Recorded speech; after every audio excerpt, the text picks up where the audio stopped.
ఈరోజు అయితే మేమైతే అమ్ములకి తెలియకుండా వీడియో అయితే తీస్తున్నాము. నేనైతే హాస్టల్ ఉంటే వీడియో అయితే ప్రాంక్ అయితే చేస్తున్నాను.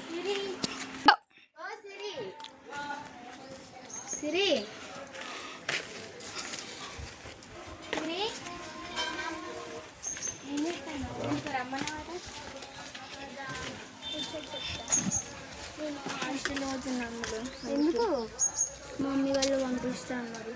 అవునా? ఎందుకు మా మమ్మీ వాళ్ళు పంపిస్తా అంటే పోవాలి కదా. ఇవాళ కొంచెం అయితే పోతాం. ఇవన్నీ పోతావా? ఇవన్నీ అడ్మిషన్ కదా. మా మమ్మీ వాళ్ళే పోయా ఉండొచ్చు. నేను కూడా సామాన్లు ఇట్లా తీసుకుంటా కదా అప్పుడు కూడా ఇంటలేదు అమ్మలు. మీ మమ్మీకి ఎక్కువ ఉండొచ్చు కదా సిరిక్కని. ఇక్కడ ఉందామంటే మా మమ్మీ అద్దంటుంది. అవునా? నిన్ననే అడ్మిషన్ తీసుకొని వచ్చిన. మరి నాకు చెప్పలేదు. నువ్వు ఊరికి వెళ్ళినావట కదా. మరి ఇప్పుడు మా తమ్ముడు చెప్పిండు నాకు రమ్మని అన్నది సిరక్కకు అని అంటే నైట్ వచ్చిన. అసలు ఏమైంది? ఎందుకు పంపిస్తాను? నేను చెప్తే తిని మమ్మీకి వద్దని. మా మమ్మీ అసలు నేను వద్దన్నా అని ఉంటుంది. మా మమ్మీ కూడా వస్తావా? మరి నువ్వు కూడా నాతో పాటు. నేను మా మమ్మీ పంపించదు. మీ మమ్మీతో మాట్లాడుతుంది. నీకు చెప్పిన అడిగి నాకు ఏడుస్తా అని చెప్పి పంపించదు. అందుకని ఇప్పటికైనా నా హాస్టల్కి పోకపోయినా సరే.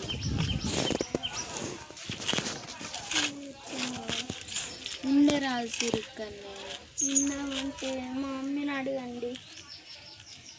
ఇంకా సిరి ఉంది సిరి పోకు సిరిక్కనే. మంచి ఇక్కడ స్కూల్కి పోకుండా మంచిగా ఉండాలి. మంచిగా మనం ఇంకా మంచిగా డెవలప్ కావాలి.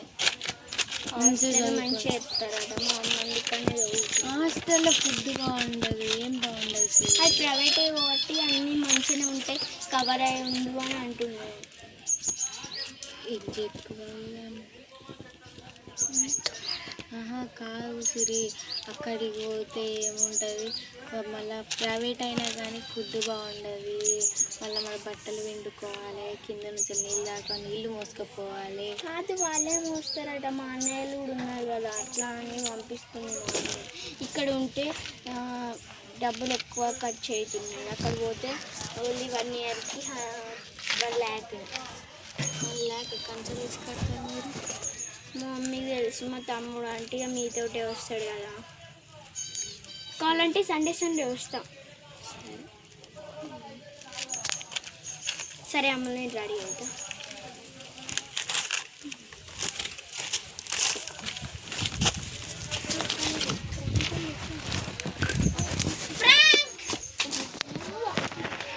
ఎందుకంటే దూరంగా ప్లాన్ చేసారు.